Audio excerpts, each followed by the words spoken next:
अरे, आज आप रोटी के बारे में 10 तथ्य और विभिन्न देशों में इसके उत्पादन के इतिहास के बारे में जानेंगे। प्राचीन काल से स्लाव संस्कृति में रोटी जीवन और समृद्धि का प्रतीक रही है।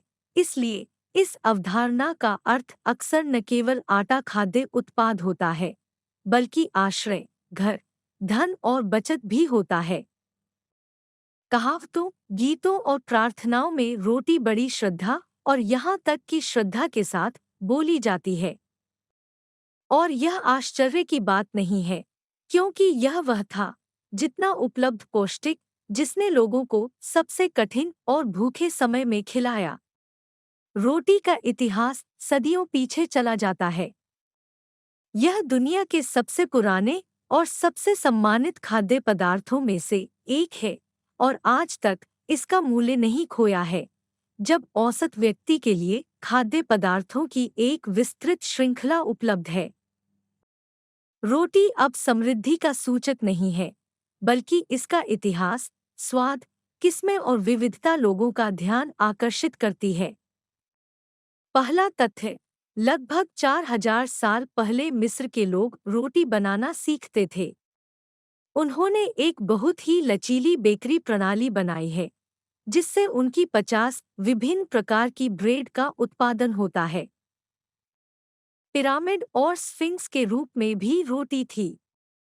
दूसरा तथ्य, रोम के लोग रोटी को सभ्य लोगों का भोजन मानते हुए बहुत सम्मान करते थे। 17 फरवरी को उन्होंने ओवन की देवी फोर्नेक्स के सम्मान में फोर्नकालिया का पर्व मनाया। गणतंत्र और साम्राज्य के दौरान हजारों रोमन नागरिकों को विशेष उपहारों के माध्यम से मुफ्त रोटी मिली। तीसरा तथ्य, यूरोप में 15वीं शताब्दी तक रोटी का उपयोग व्यंजन के रूप में किया जाता था। इसे 2 टुकड़ों में काट दिया गया, सभी टुकड़ों को हटा दिया गया और इस प्रकार 2 प्लेटें प्राप्त हुईं। साथ ही एक व्यक्ति ने जो रोटी खाई, वह उसके वर्ग संबद्धता की गवाही देता है।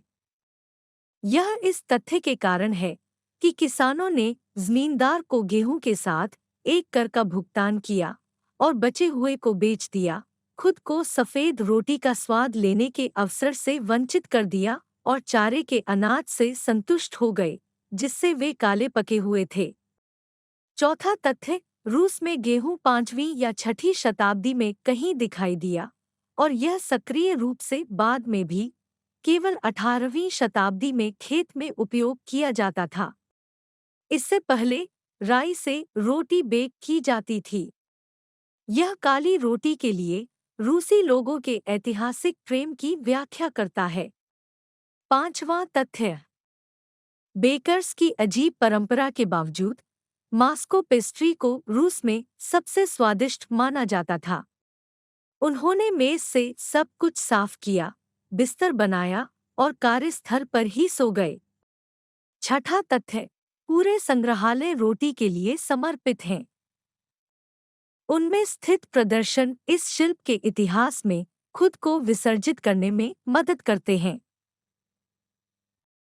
कुछ में वास्तव में आश्चर्यजनक चीजें हैं। उदाहरण के लिए, न्यूयॉर्क के एक संग्रहालय में केक में से एक 3.5 सहस्राब्दी पुराना है।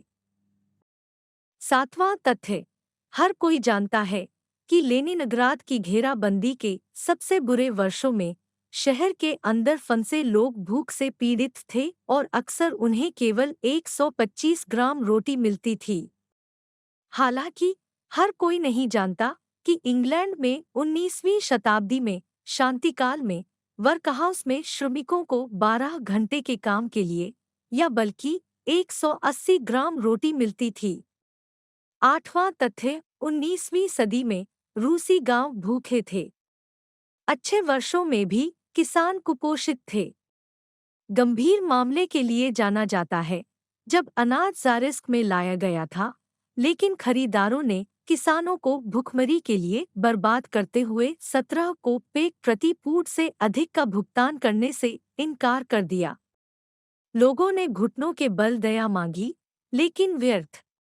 नौवां तथ्य, जापानी यूरोपीय या अमेरिकियों की तुलना में बहुत कम मात्रा में रोटी खाते हैं, क्योंकि यह उनकी संस्कृति में अपेक्षाकृत हाल ही में प्रवेश किया है। 19वीं शताब्दी के 50 के दशक में जब अमेरिकी कमोडोर मैथ्यू पेरी एक जापानी दावत में आमंत्रित किया गया था कि कमी से असंतुष्ट मेज पर रोटी उसके लिए जहाज पर भेजा। इस तरह जापानियों को रोटी का पता चला। 10वां तथ्य, आंकड़ों के अनुसार इटालियंस सबसे अधिक रोटी खाते हैं, प्रति व्यक्ति प्रति वर्ष औसतन 129 किलोग्राम। दूसरे स्थान पर रूस 118 किलोग्राम के संकेतक के साथ है। तीसरा स्थान बना हुआ है संयुक्त राज्य अमेरिका के लिए 112 किलोग्राम। अगर जानकारी आपके लिए उपयोगी थी तो चैनल को लाइक और सब्सक्राइब करना न भूलें। जल्द ही फिर मिलेंगे।